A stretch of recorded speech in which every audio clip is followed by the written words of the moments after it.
Superman here, and I've got something a little different going on today. As you can see, I'm in an emulator, which is crazy, right? I mean, I'm never in an emulator, but I'm here to test out an idea that I've had. It's not the most brilliant idea in the world. It's kind of a groaner, actually. It's kind of a why the heck haven't you been doing this the whole time kind of idea. So when I was a kid, game joysticks at home generally had a stick and one button. Now, there were enough exceptions to this that didn't. There were tons and tons of exceptions that didn't, but just as many as not had a stick, one button. So your Commodore 64, your Atari 8-bit line, your Atari 2600, all kinds of things used a stick and one button.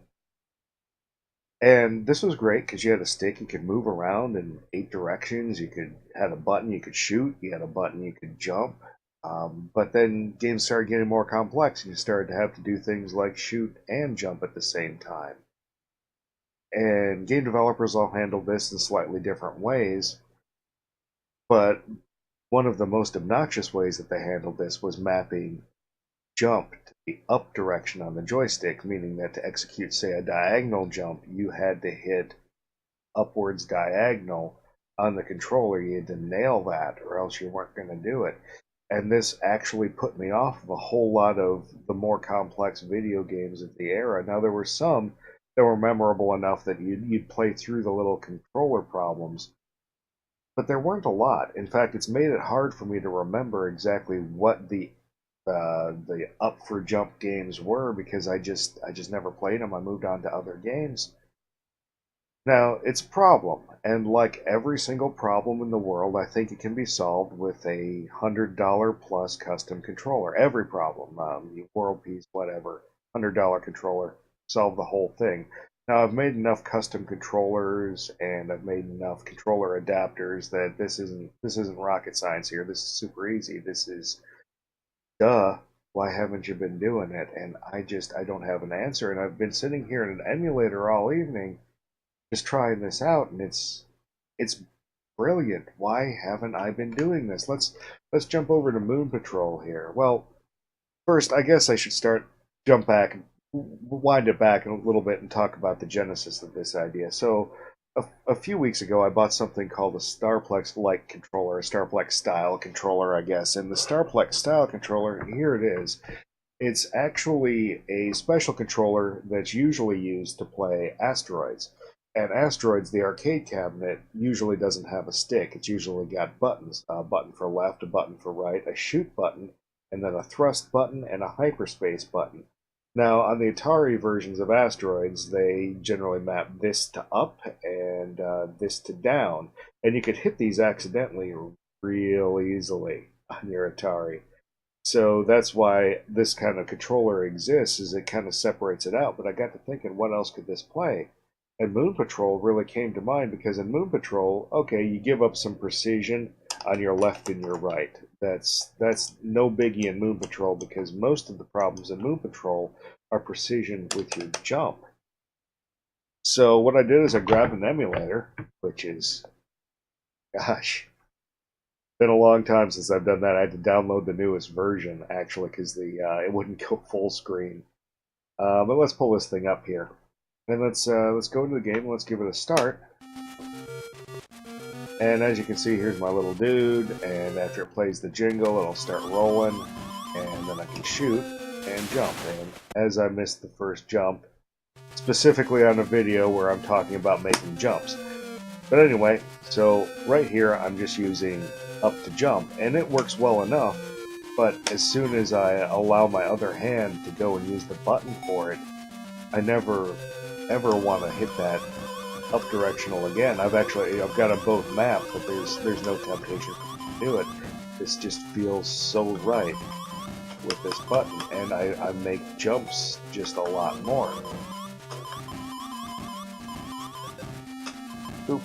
So that's probably enough for this game. So close out of this, and let's jump over to a little more obvious game. This is Crownland, and it's a homebrew game, Polish, I believe, homebrew game. and it's a beautiful looking little platformer. Plays mostly in PAL, so I couldn't do this on my hardware anyway. So really, the emulator is the only time I get to enjoy this. And I'm not actually sure what the fire button does in this game for the life of me, because this is an up to jump game, which is weird because it's a platformer. But with my stick mapped, or with my stick handling left and right, and my button jumping, I can nail these longer jumps a lot better than with the stick alone, where I'll often start either walking first or jumping first. And this game at least gives you the courtesy of being able to steer in the air a little like Mario.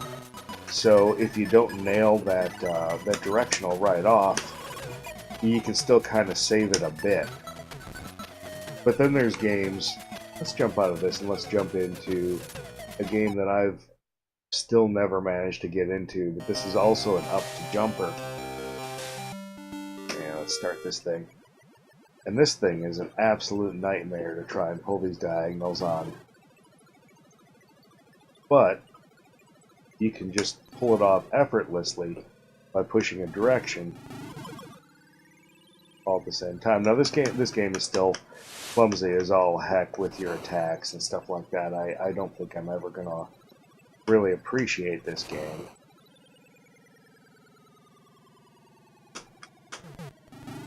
But I can now jump pretty easily. So there's that. Pop this thing down. So I've purchased a whole bunch of parts. And I guess the idea now is, now that I've tried the proof of concept, now that I know it works, it's time to expand it out. So I've been thinking of, well, I purchased the parts to make a Neo Geo to DE9, you know, for Ataris and that kind of thing, connector. That allows me to have switches that control functionality, like being able to turn off up and down on the stick and turn them on the buttons and stuff like that, all separately. So that should be good. The Neo Geo it's useful because if you ever open up a Neo Geo controller, there's nothing inside. It's only switches. That's the only thing that there should be in a Neo Geo controller, and that's the only thing that there is in an Atari controller. So it makes it exceedingly easy to do this. But then I got to thinking that I don't actually play on real Atari hardware very much anymore. Now that I've got the NT Mini, the Kevtris / Analog Interactive FPGA kind of 8-bit monster. So actually, the DE9 connection isn't going to be as useful to me as a Nintendo one. So I got a large enough project box that'll let me pad hack a Nintendo NES controller and pop it in there and use it for both, actually. So that should actually be pretty good. I had plans. Neo Geo has 4 main face buttons, and I was thinking of having them go from inside to outside, to kind of up, B, A, and down, with switches to turn this off entirely and to turn this one into A plus B for games like Ninja Turtles. And I've been itching to make a custom controller, and as soon as you know how to, as soon as you got a new hammer, everything's a nail, right? So I just got to thinking, why haven't I been doing this? This is going to open up so many older games that I ignored as a child, games that I thought were just garbage because I didn't have a controller that could play them right. And this should help. Why haven't we been doing this? This is weird. Now, I did notice a few isolated forum posts of people saying they'd done this and it was brilliant, and the reaction was lukewarm at best to it, and I just don't get it because it's fantastic. So just some food for thought out there. If you're ever planning to do something with custom controllers and making a controller adapter, this might be an option that you want to do in there, especially if you're, I don't know, making something like a 7800 controller with 2-button functionality that way. You may want to also give it the option to have that second button instead be the up for the Atari 2600 games that used it. I don't know. It's just an idea I'm throwing out there. Again, it's not going to cure cancer. It's more of a groaner. Why haven't we been doing this idea?